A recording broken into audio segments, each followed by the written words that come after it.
Okay, so let's describe the universe a little bit. Um, First is its composition. The mass of the universe is in three major sections, parts, portions, types. The first is dark energy. 73% of the mass of the universe is dark energy. Nobody knows what that is, or even if that's correct. Some people have theories that it's not really true. It's because of our dimensionality universe and gravity's leaking outside, and that's why we experience that, and so on. So this is a hot topic. Is this really true?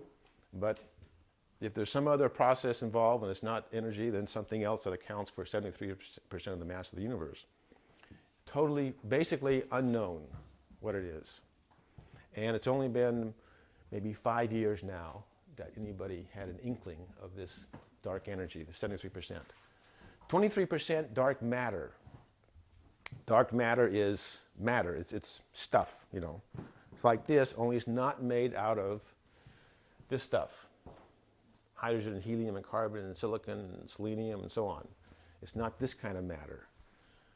4% of the universe, of the mass of the universe, is this kind of matter.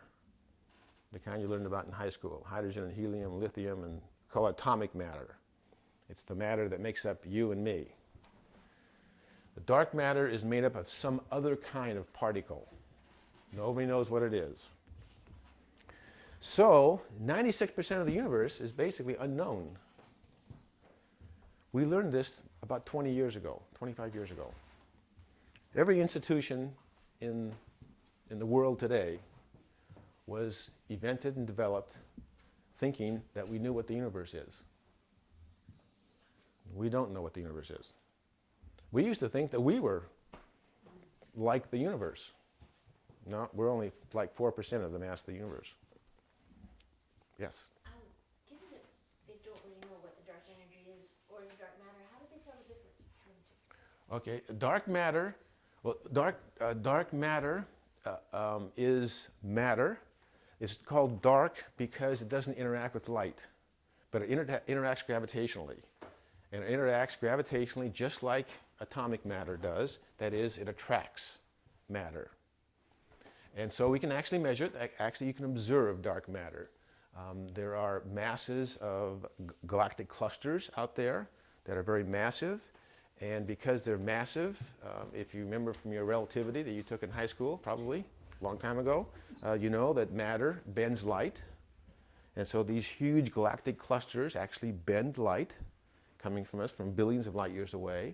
And so they're called gravitational lenses. They bend light just like the lens on that camera does. And so you can calculate how much they should bend, and you can look at the galactic cluster, and you can count the galaxies, 1, 2, 3, 4, 10,000, 100,000, 3, you know, graduate students do this for a living, to count things, until they die, and then you got to get a new graduate student in there. And then you can count, and you come up with, hey, there are not enough galaxies in there to bend the light that much. That light is bending more, much more than it should be, because those galactic clusters simply aren't massive enough. Aha! There has to be more mass there than I can see. That's the dark matter. So there have been several examples, observations like that, where there's more mass around than can be seen. And that's dark mass. Originally, the first observations of dark matter were around galaxies. And so they were called machos, the particle. The unknown particle was called a macho, which is a massive compact halo object. Massive compact halo object, macho. Aren't scientists clever? Come on now. A macho? Turns out that didn't work. And so the next particle that was proposed as dark matter was a WIMP, a weakly interacting massive particle. So the machos lost out, the WIMPs, and it looks like the WIMPs are going to win. It's likely that the actual particle that does not interact with light is actually a WIMP, a weakly interacting massive particle, but unknown yet. It's not part of the standard array of particles that are known or postulated. Yes? It's not interacting with light, and yet it was the extreme bending of the light that couldn't be accounted for It interacts gravitationally with light, not electromagnetically with light. Okay, well, that's a great. That leads us to our next thing about the universe in general. There are four forces which, in a sense, govern the universe, are instrumental in the nature of the universe. And these evolved, actually, it might even be the correct use of the word, Dan. These developed very, very early in the life of the universe, within the first millionth of a second. And the four forces are gravity, strong nuclear, weak nuclear, electromagnetic. Now, the nuclear forces are forces that we don't deal with, or we just don't experience those humans don't experience those in everyday lives. They are functional in the sun, how the sun operates, and actually how our nuclei are held together. But the gravity, electromagnetic forces are those that we experience all the time. And this is the distinction that I'm making with Alice, is dark matter interacts with the gravitational force, but it does not interact with the electromagnetic force. It's not a charged particle. It's not charged at all. But it interacts with gravitation very strongly. As a matter of fact, the present theory is that dark matter actually guided the early structure of the universe. If you remember the cosmic walk, one of the first cards was flowing dark matter pulls together the stars and black holes. It was dark matter that determined the early structure of the universe, because there's so much more of it than atomic matter. Now, these are the forces, but they don't determine what actually happens. There are relationships in the universe. Newton's laws, the relationship, the equations of quantum mechanics, and so on, field theories of Einstein, of relativity, and so on. These are relationships. The forces are there, but the forces don't say what's going to happen. They just say what the forces are. They don't say what the response to the force is. So there are relationships, lots of relationships, some of which are known, and I presume many of which, maybe lots and lots more, are not known. I don't know, because they're not known. They're not known to me. So there are dynamics and relationships. Brian Swimme, in his Canticle, he calls these the habits of the universe. It's not a real good word for these kinds of things, but if for instance, Newton's first law that I'm sure you all have memorized, you probably have it written down in your wallet somewhere, F equals ma. There's a force on an object, but what actually happens is actual acceleration is proportional to its mass. It could have been F equals ma squared or something, or the cube root of F equals m to the 5th power. It could have been some other kind of relationship. I mean, we didn't know. Newton didn't know. But he figured out that it was that particular kind of relationship between an object and a force on the object. So there are many, many relationships like that. Those are what guide the universe. Those relationships guide the universe. And the forces are sort of built into those relationships. Let's see. So now, yeah. For the percentages with the universe mass, does that assume that the universe has been fully mapped so they know? By fully mapped, there's 100 billion or so galaxies in the universe. They have not been individually counted, but there have been sections of the universe counted individually and then multiplied, extrapolated to the whole thing. But the actual evidence for that comes other than simply counting for the atomic matter. The evidence comes for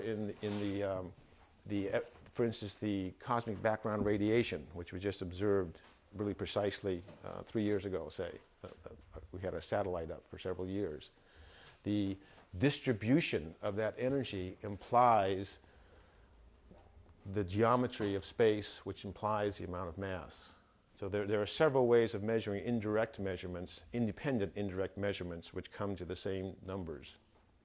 And I'll tell you details afterwards if you wish. And just one other question. And is that assuming that the universe is growing proportional to that? Or from what they know so far? The universe is expanding its volume quite rapidly, but this is mass. So it's not increasing in mass, unless possibly the dark energy is related to the volume of the universe, which is possible, in which case then the mass of the universe would be increasing. But dark energy is the dark horse.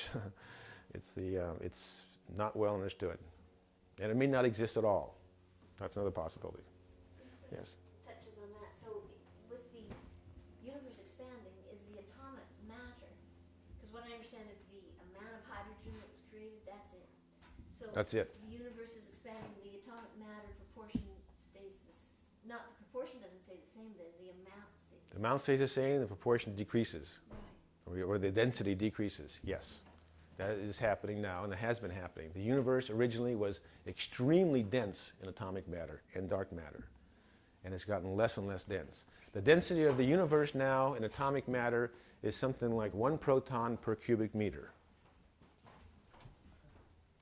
That's the average density of the universe. 1 proton per cubic meter. Now, it doesn't look like that when you look around you. You see lots of protons around. But that's because we're in a very dense place on a planet, or even in the solar system, it's a very dense place. But the universe has vast regions where there is literally nothing. I mean, no matter. Very, very, very high vacuum is in the business. Okay, so now to the universe. The universe, the present understanding of the universe is that the universe flared forth or emerged, the Big Bang happened from nothing. Now, if you have trouble imagining nothing, join the crowd. Nobody can imagine nothing. Now, I mean, by nothing, I mean really nothing. I mean no space, no time, no energy. I mean nothing. What is that? I don't know. I can't imagine it, so I don't worry about it. And it might be wrong. Maybe there was a universe before. There are some theories now. Maybe universes grow in black holes. There's a theory on that. Maybe there's another, n-dimensional creatures out there making universes. I don't know. The point is, you can believe anything you want about the creation of the universe as long as it doesn't contradict present observations. So there are lots of theories. There are traditional answers to the question of the universe, how it started. I just pick one. That's the kind of the standard one in cosmology, that it came from nothing, even though I don't know what that means. And then I move on. However, some people have trouble moving on from that, especially in the Western Christian world. I've had conversations go on, if I might say, ad nauseum, about how the universe starts. So I looked around and I got the perfect answer. And Suzanne, would you go over and give us the perfect answer? Suzanne has the perfect answer. That's why we hired her.